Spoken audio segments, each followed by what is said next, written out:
Salam, haleluya.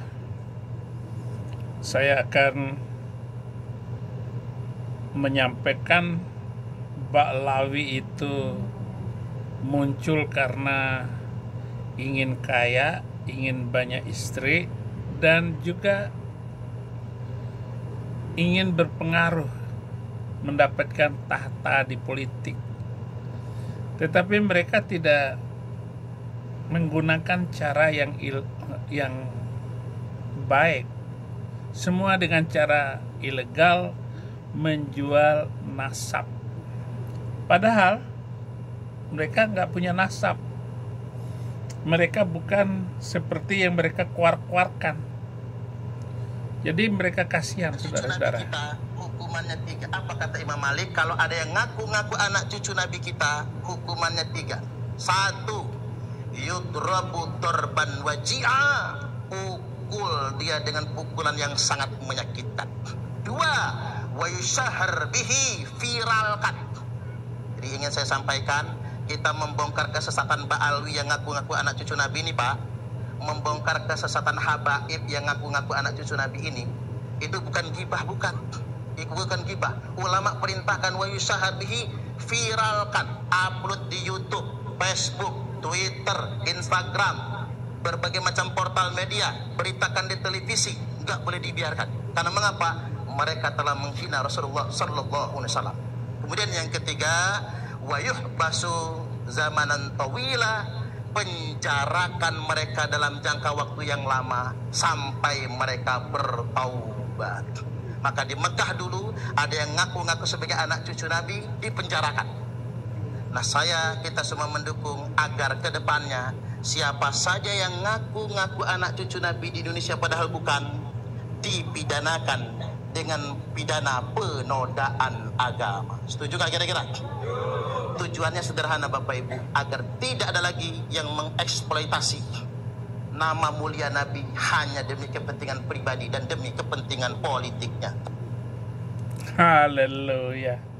Ini yang saya suka dari Kiai Abdurrahman ini, karena dia melawan Ba'lawi, menjual nasab Nabi.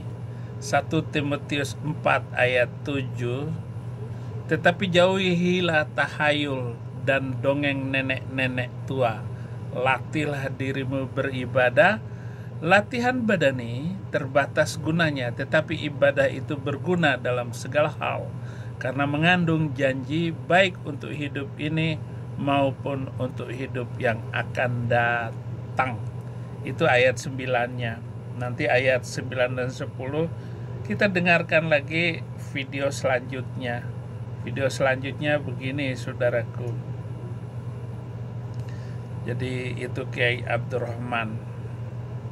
Apalagi gubernur yang sekarang, nggak tahu dah urusannya. Hati-hati aja Jawa Barat jadi kabupaten atau provinsi berhala. Hati-hati di Jawa Barat ini sedang ada ala khatarin azim, sedang ada bahaya besar. Apalagi gubernur yang sekarang. Dia mengatakan khatarin azim. Hati-hati katanya. Padahal dia menggunakan untuk kepentingan dirinya, biar dia tetap mendapat uang dari jemaatnya dan orang-orang yang mengatakan dirinya turunan Nabi. Padahal mereka bohong.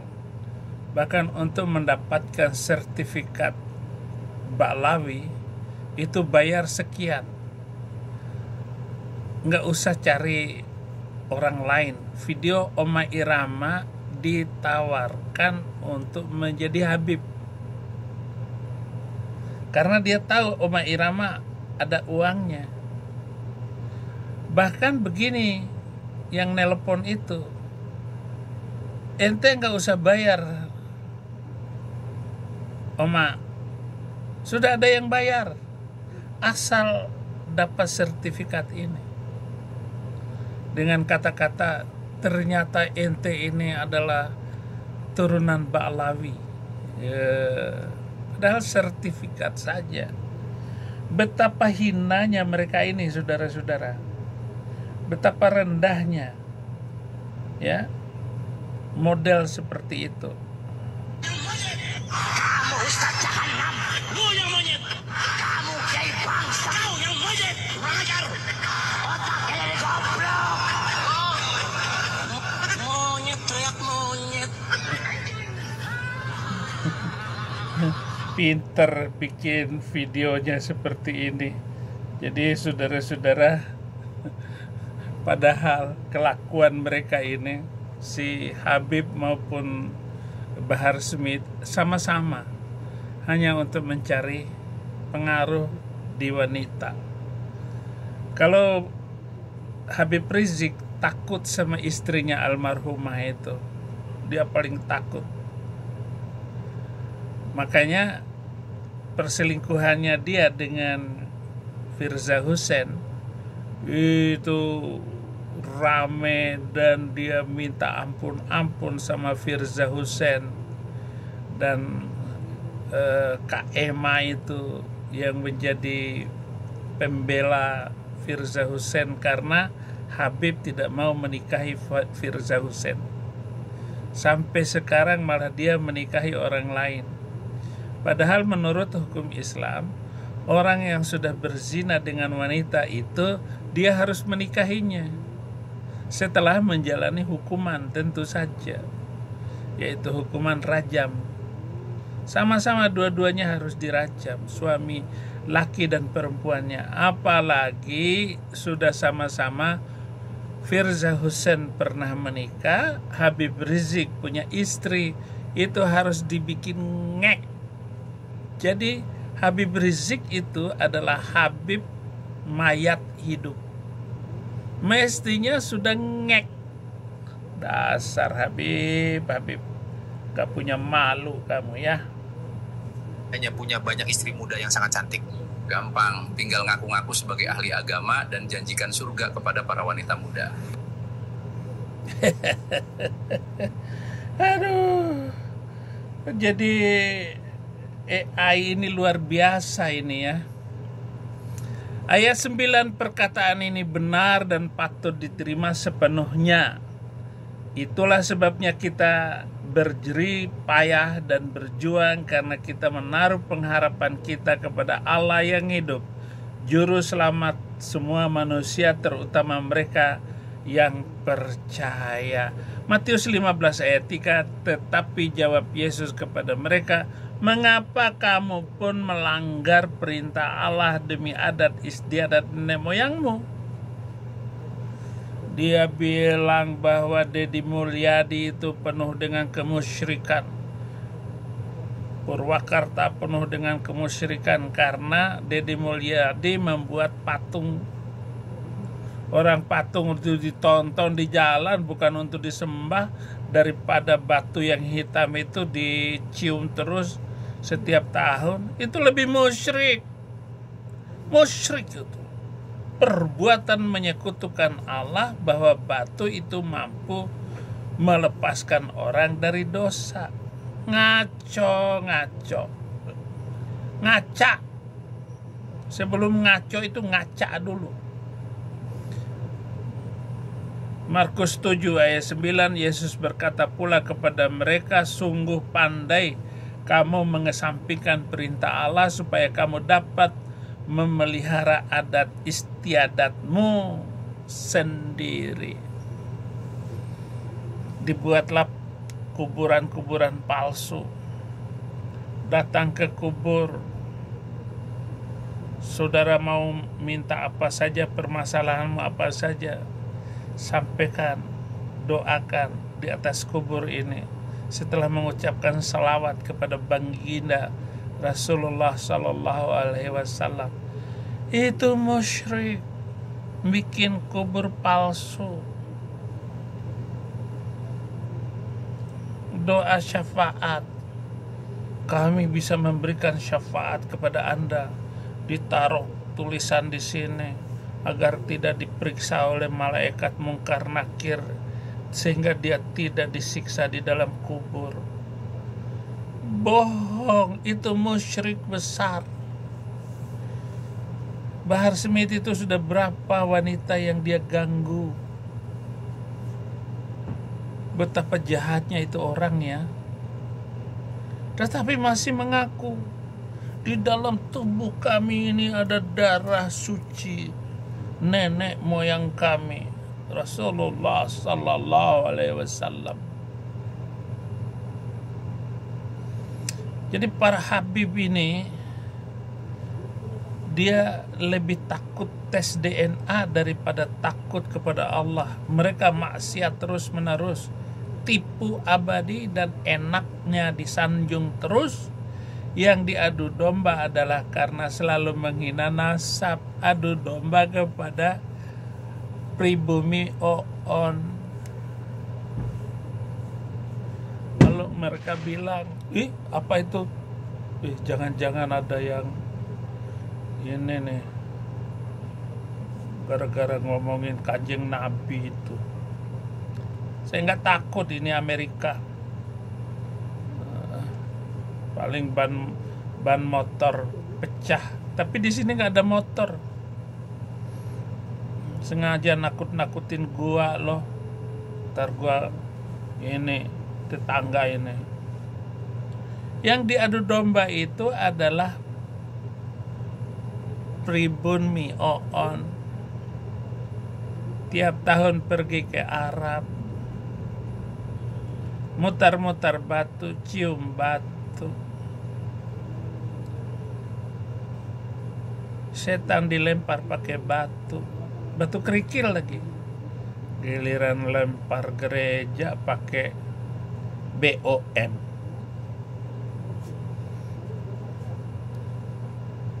Di mana mental iman seperti itu?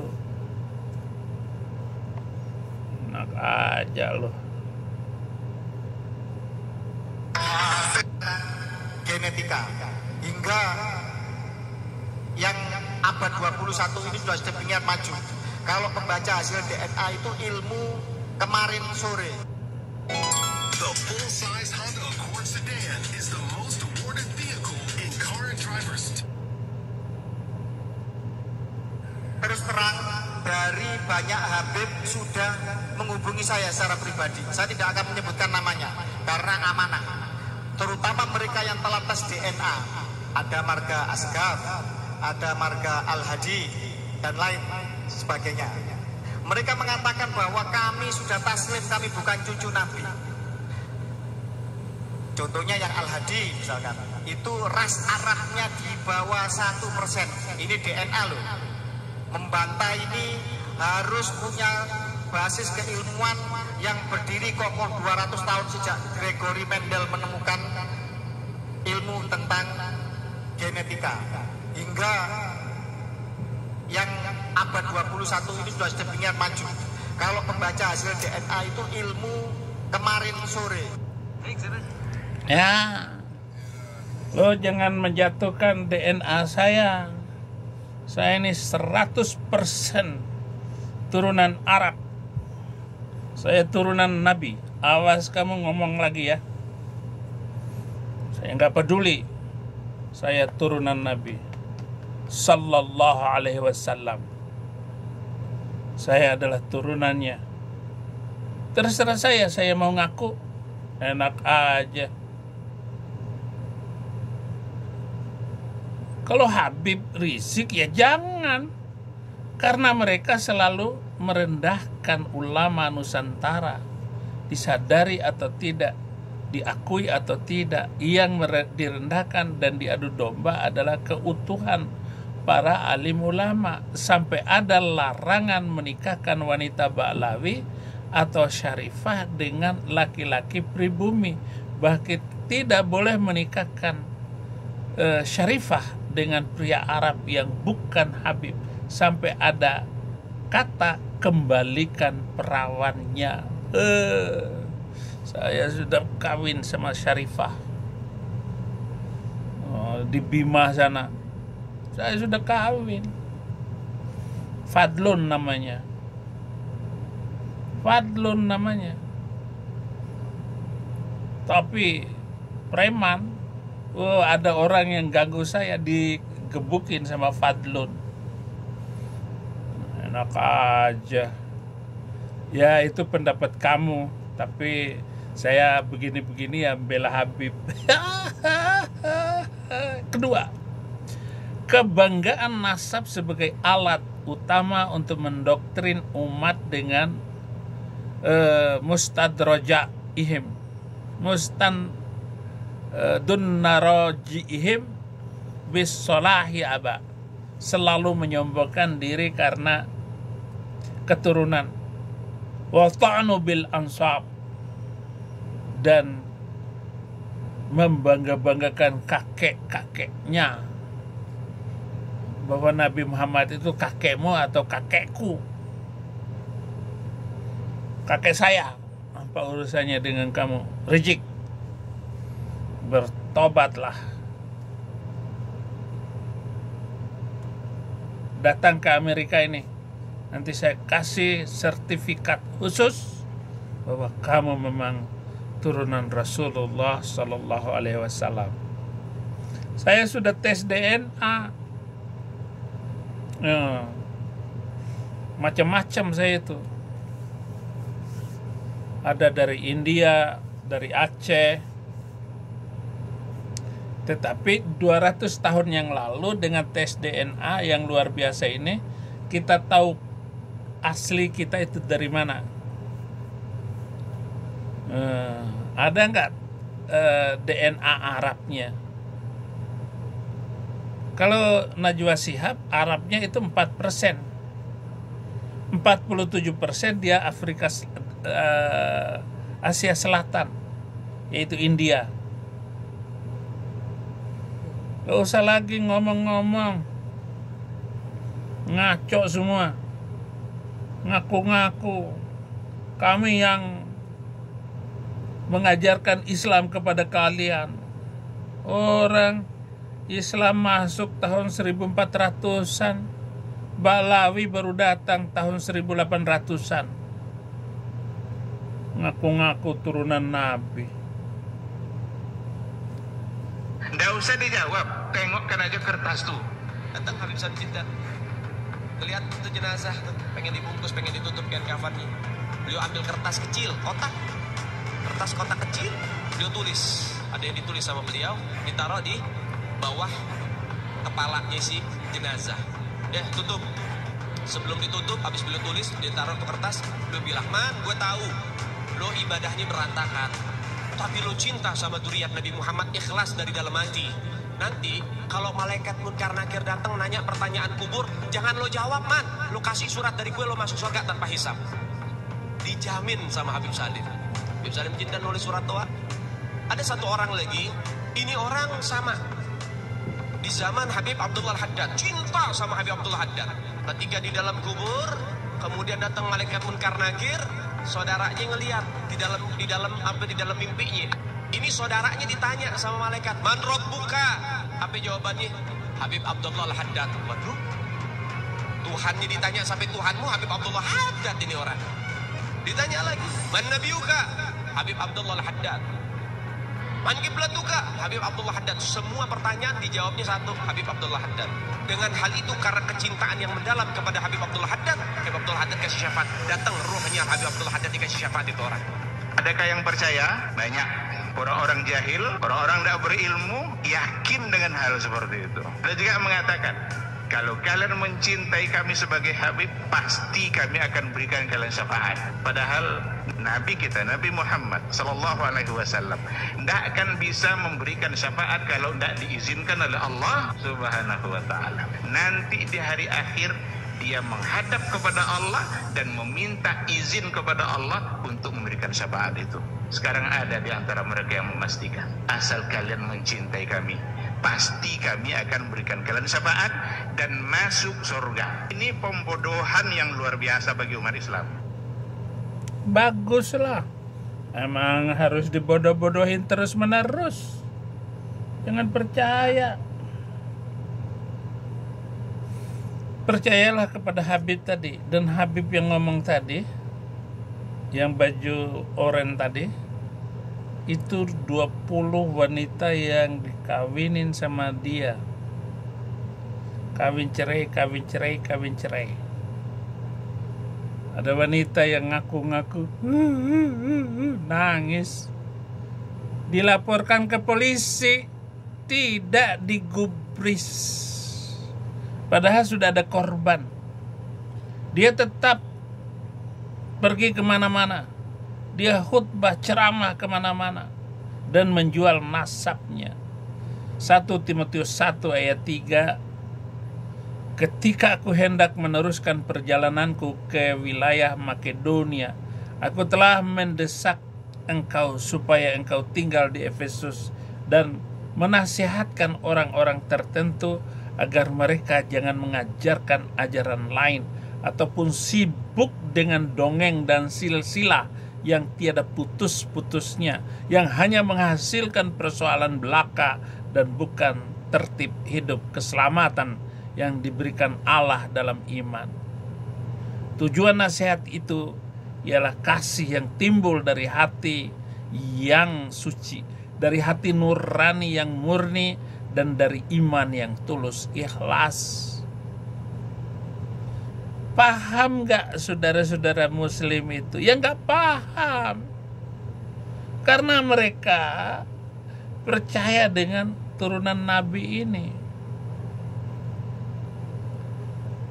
Allahumma salli ala Muhammad wa ali Muhammad. Ya Allah, selamatkan Muhammad dan turunannya. Jadi yang selamat Muhammad dan turunannya di dalam doa sholat itu. Lu tukang doa doang. Tukang ngasih duit ke Habib.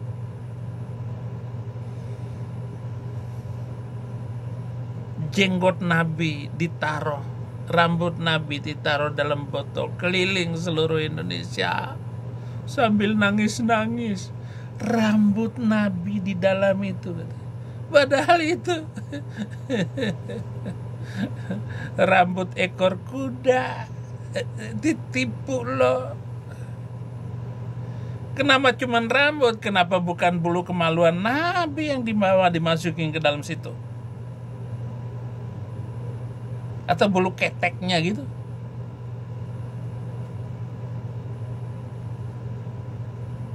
Kasihan kalian itu pribumi. Mau toleransi dan damai, tinggalkan Islam. Mau damai, jangan melakukan ancaman-ancaman. Jangan merusak gereja. Mau aman negara ini, jangan menghina orang Kristen. Apalagi lo hina Saifuddin Ibrahim. Dia itu penuh dengan urapan Tuhan. Jadi dari hati nurani yang murni dan iman yang tulus ikhlas, timbul hati yang suci. Ayat 6, tetapi ada orang yang tidak sampai pada tujuan itu dan yang sesat dalam omongan yang sia-sia. Ayat 7, mereka itu hendak menjadi pengajar hukum Taurat tanpa mengerti perkataan mereka sendiri dan pokok-pokok yang secara mutlak mereka kemukakan. Omong kosong, omon-omon. Pak Prabowo adalah presiden omon-omon.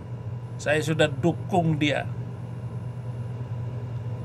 Ternyata saya salah mendukung seorang yang telah melakukan kerusuhan Mei 98. Dimasukkan dalam orang-orang yang melanggar hak asasi manusia. Tapi ya memang hebat Indonesia ini. Orang yang jelas-jelas pelaku kerusuhan Mei 98 jadi presiden sekarang ini.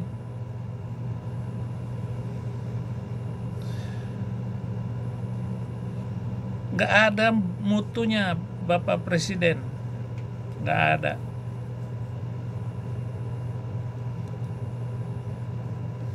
Kita tahu bahwa hukum Taurat itu baik kalau tepat digunakan.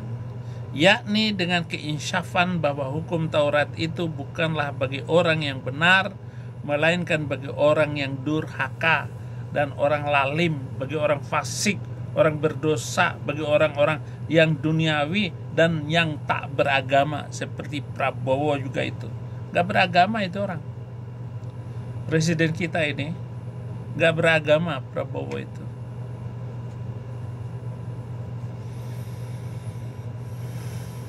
Bagi pembunuh, bagi bapak, ibu, matiin bapak dan matiin pada orang umumnya. Itulah ditujukan kepada firman Tuhan ini. Termasuk Habib Rizik, kamu harus segera bertobat. Tinggalkan segala keangkuhan dan ketololanmu itu. Terima kasih. Tuhan Yesus memberkati.